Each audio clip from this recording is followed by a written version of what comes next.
Our top talker at 5:30. We are just over 30 hours away from recreational marijuana being legal in Ohio. The new law known as Issue 2 goes into effect on Thursday. And today, there are major changes proposed by Republican lawmakers to overhaul the new law before it kicks in. The biggest changes would eliminate home grow. It would also raise tax rates, a big change in where the tax money goes, lower the potency limits of pot, and allow municipalities to ban dispensaries. In Columbus today, state senators heard from the public on one proposal introduced yesterday. Ohioans passed Issue 2 in November with 57% of the vote. It allows a person to grow up to 6 pot plants. That would go away under this bill. The 10% tax in Issue 2 would then be raised to 15%, generating $262 million per year under this bill.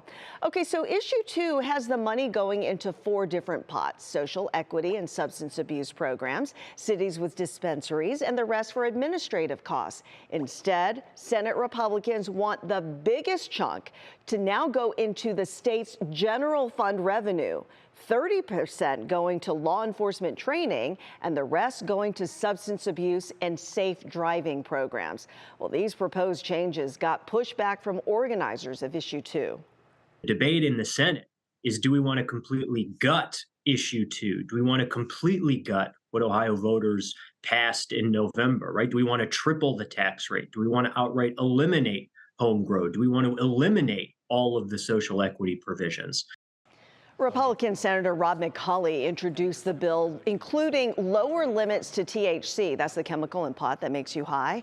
Issue 2 has limits of 35% for plants and 90% for extracts. Well, the new bill lowers it to 25 and 50%, respectively. So getting rid of home grow is pretty significant. Issue 2 allows a person to have 6 plants, right, which can yield about 1,200 joints. I had to do the math. So Republican senators have concerns about black market sales and safety. Coming up at 6, I'll explain a second bill introduced in the House today by a Northeast Ohio lawmaker.